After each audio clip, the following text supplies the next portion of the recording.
Number 1. Which one was the first one? I think it started with like 3. All right, number 3. Are y'all kind of just like, it doesn't even matter, just work? All right, so if you're following the steps on the sheet that I just gave you, the very first step is to look for a GCF. Now tell me what a GCF is. Greatest common factor. What does it mean to be a greatest common factor?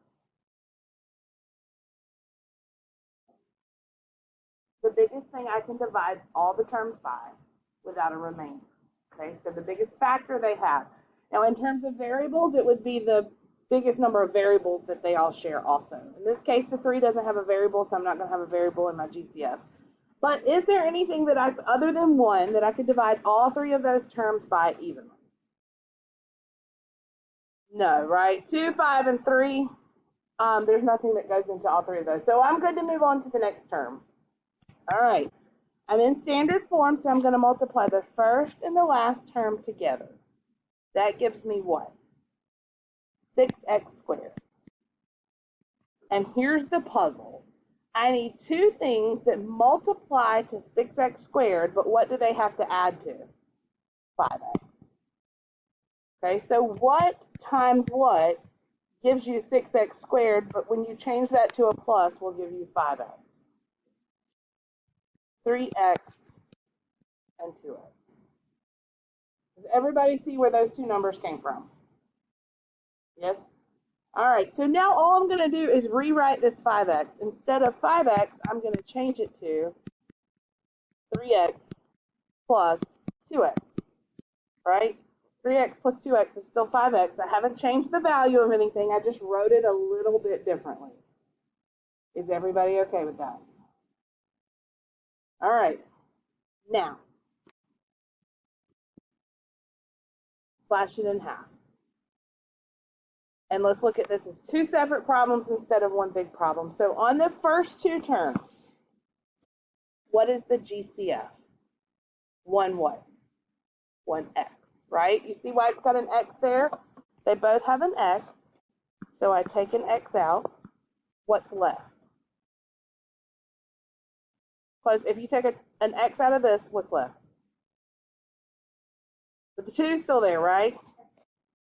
So 2x. Think about this being backwards distributing, okay? Because if I distribute this through, I still got to get this again. If I divide 3x by x, what's left? 3. And I say divide because the backwards of multiply is divide, right? Are you all following me on this, on how to take that GCF out there? All right, the middle sign stays. Now tell me what the GCF of these 2 would be. I think somebody said 0, but I didn't want to do 0. What do I do if there's not a GCF? That's exactly right. I'm going to do a 1, okay? Because everything can always be divided by 1, right? All right, so I'm going to put a 1, and that just holds the place right there. And then what's left would be what I started with because it didn't have a GCF. Is everybody okay?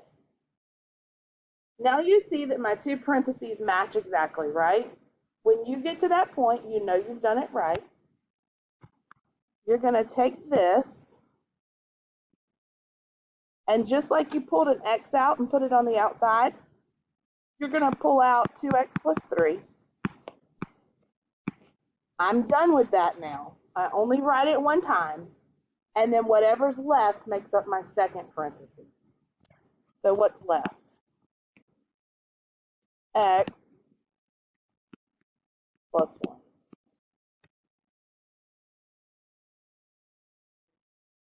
You did plus 2x plus 3x?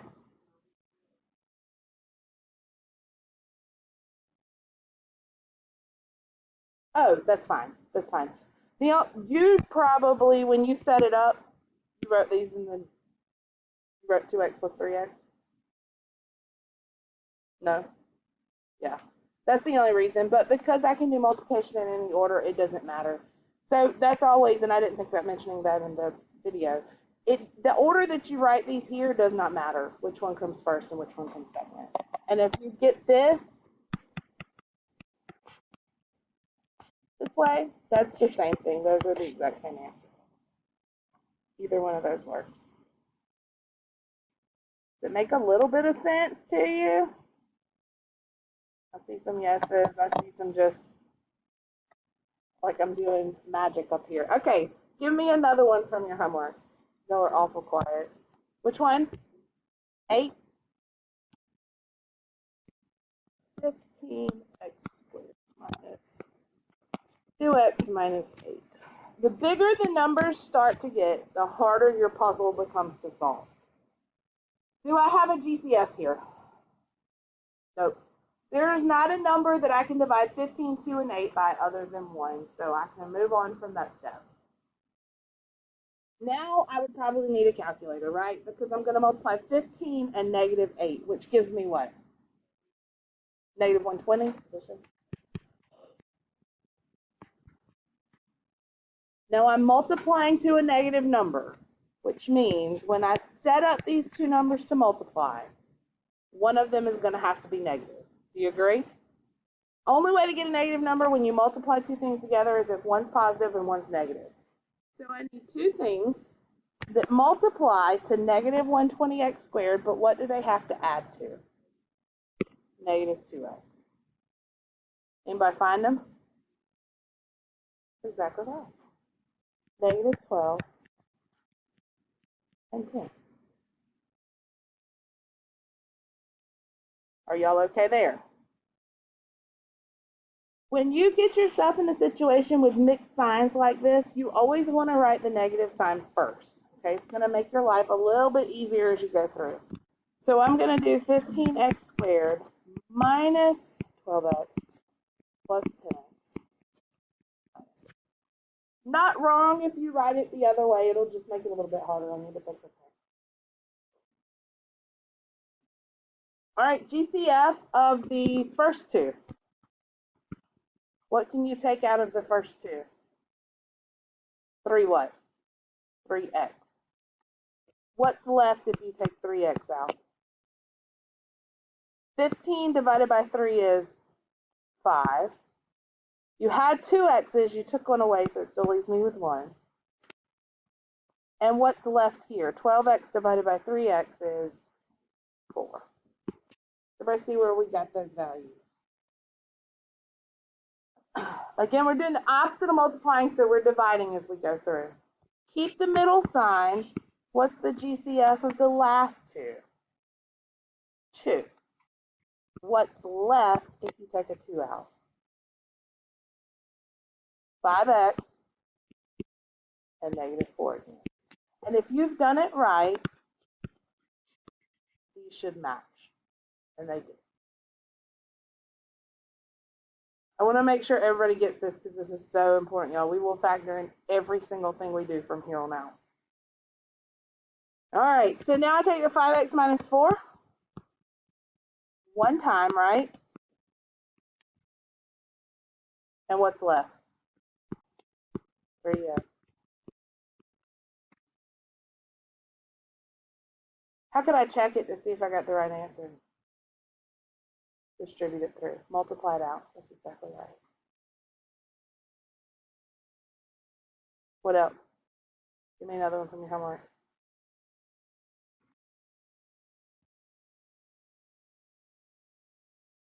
Anything. Do y'all have 3 through 11 all or 3 through 11 odd? All. How about number 9?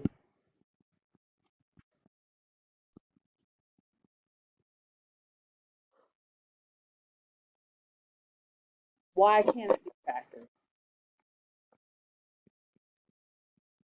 There is absolutely nothing in this world that is going to multiply to negative 16 but add to negative 5.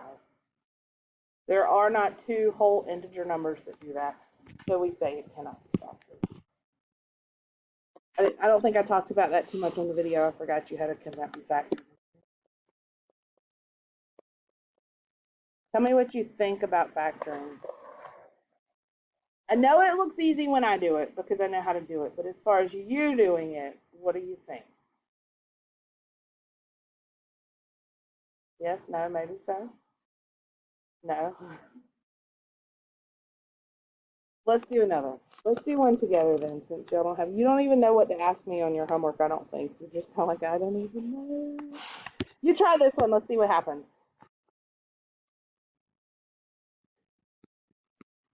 I have a feeling I'm going to change my plans on what I had planned to do today. Let's see. Factor that completely and see what happens.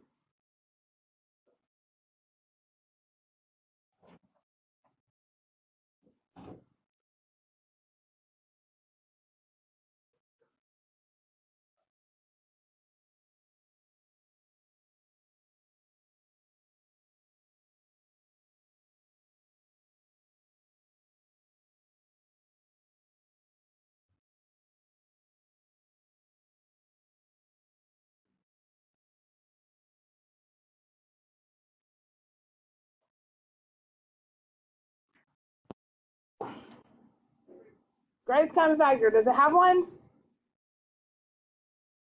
No, it does not. Now what? Multiply. First and last together. 4 times 5 is 20, and of course I've got the x squared on there. So I need two terms that multiply to 20x squared, but add to 12x. Okay, I heard 10x and 2x. Does that work? It sure does. It does. Now, if you didn't know, maybe you came here and you just started listing out all the factors. 10 and 2, 4 and 5. Is that it? I guess that's it. And then you would say, well, which one of those, if I put the plus in the middle, would give me what's in the middle here? And of course, it's the 10 and the 2. So I'm going to rewrite 12 as 10x and 2.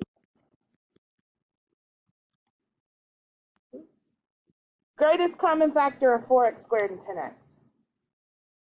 2 what? 2x. What's left when you take out the 2x? That's right. 2x plus 5. The middle sign stays. What's the greatest common factor here? 1, because it doesn't have one, right? There's nothing I can divide both of those by, so it's just 1. Holds the place, and what's left? 2x plus 5. Now my parentheses match, so I'm good, right? 2x plus 5 comes out. And once that's gone, what's left? 2x plus 5.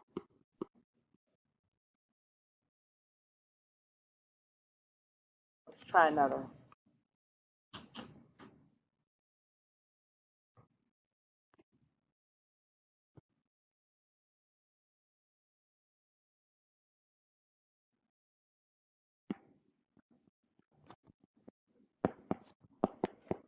All right, you try this one, see what happens. All right, middle sign stays. Sorry, guys that are watching this recording. I forgot to hit record back. Okay, minus in the middle. GCF of the last 2 there. 2. If you take out a 2, what's left? 4x. Now, be very careful on this last one because I'm really taking out a negative 2, right? So if you take negative 2 out of 2, or you divide 2 by negative 2, what are you left with? Negative 1. Anytime this middle sign is minus, it changes that last sign every single time.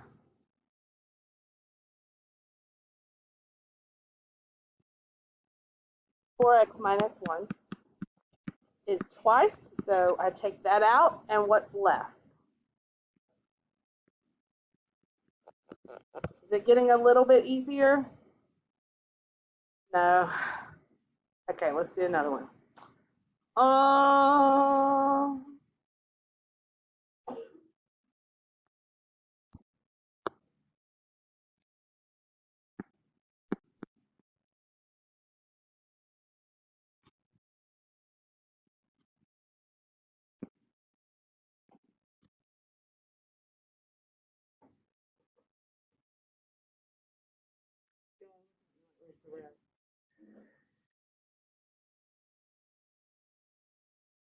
My steps are not changing. What's my first step in factoring?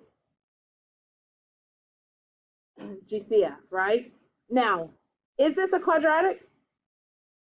Yes. What's missing? The b. And if b is missing, I just use what? 0. Okay, so keep that in mind. Does this have a GCF? It does. What is it? 3, right? If you take a 3 out, what's left? Minus what? 16. So now that middle term, remember it's missing. So really this is like writing x squared plus 0x minus 16. Do you agree? Now I'm ready to factor this inside. Multiply the first and the last together. What two terms multiply to negative 16x squared but add to 0? That's exactly right. If they ever add to 0, you're looking for the same number, one positive, one negative. So 4x and negative. Multiplies to negative 16, adds to 0. All right, so let's rewrite it. 3, I'm going to write the negative first.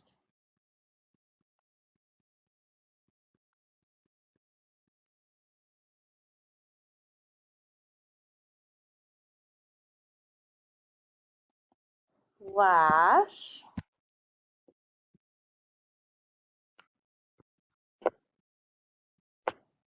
What can you take out of the first two?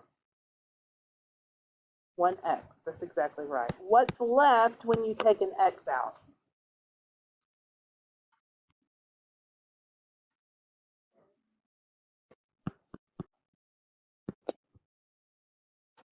Middle sign stays. What can you take out of the last two? 4. And what's left? Y'all are getting a little more confident in your answers as we go. Parenthesis is the same.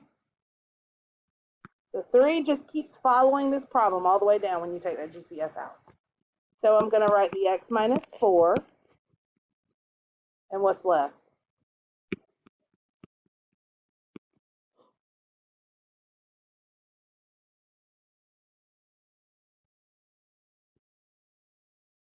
This is actually a special kind of quadratic. And it's called, and I'm going to show you a little shortcut for it. If you want to use it, you can. If you want to keep doing it the long way, the way we've been doing it, you certainly can. This only works in this situation, but it's called a difference of 2 squares. Why do you think it's called a difference of 2 squares? What does difference mean? That's right. Subtraction. What's a perfect square? Y'all know this. Anything times itself, right? So 4 would be a perfect square. 9 would be a perfect square. What's another perfect square?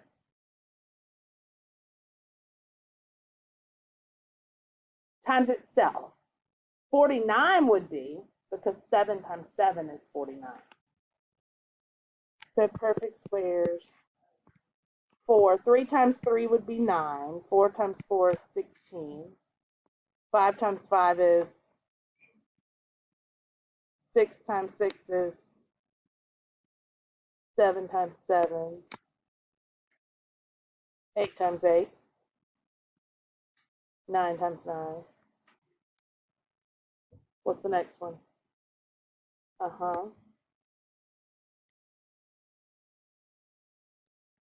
You should be able to recognize at least through those. Okay? If you don't know them, commit them to memory, because there will come a time where you will have to know them. So go ahead and start recognizing them now if you don't. But this is called a difference of 2 squares because both of them are perfect squares. Now 16 is easy to see because 4 times 4 is 16, right? But based on me telling you that a perfect square means it's multiplied by itself, why is x squared a perfect square? Because it's just x times x, right? This would be 4 times 4, and that's x times x.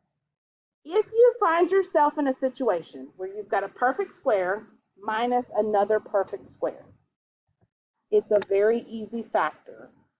All you have to do is take the square root of the first, which means what's being multiplied by itself twice. What would that be? X. Keep the sign in the middle the same. What's the square root of 16? 4. And then you write the same thing, but you put a plus sign in.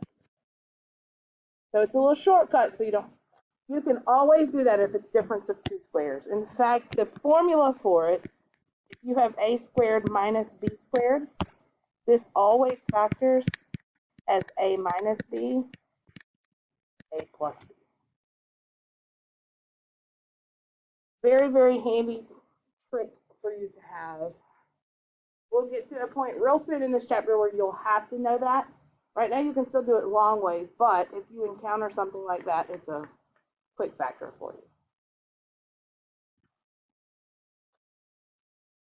Let me give you another one to try.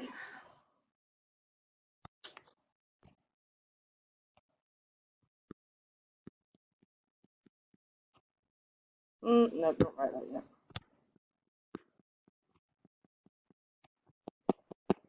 Try this one on your side. There's not a Grace fact. You're exactly right. Okay, see, that's exactly right. That's okay. So what two factors did you come up with to go in the middle?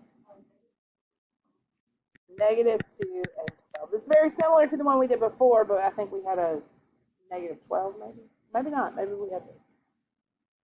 So good job. You wrote the negative first, I'm assuming, since you gave it to me first there, and that's exactly right. Not wrong if you don't. You just have to make a little more adjustment there. All right, so what's the GCF of the first two terms? 1x, that's right. And what's left? The middle sign stays. And what's the GCF here? 4. And what's left? That's exactly right. The 3x minus 2 is the repeat. What's left when I take that out? Any better? Are we getting a little bit better at least? Okay. Let me give you una más. I know I keep saying one more, but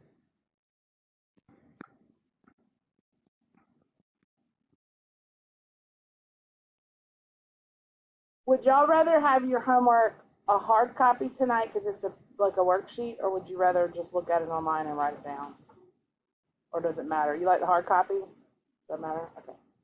I'll run. While y'all work this, I'm going to go run. Difference of two squares. So as long as you know the square root of both of those, it's an easy factor, right? What do you multiply by itself twice to get 36x squared? 6 what? 6x. What do you multiply by itself twice to get 9? And then I just write the same thing with a 6x plus 3. Now, did anyone do it any differently? No? Did anybody not? Say again? You did? Okay, so that's what I was kind of trying to get at here. If you did the GCF first, and you take out a 9, what does it leave you with? What's 36 divided by 9?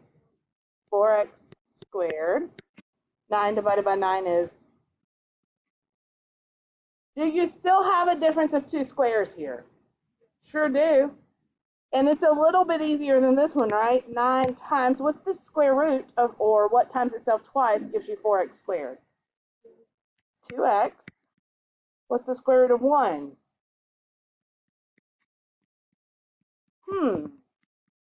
Are those the same thing? Why?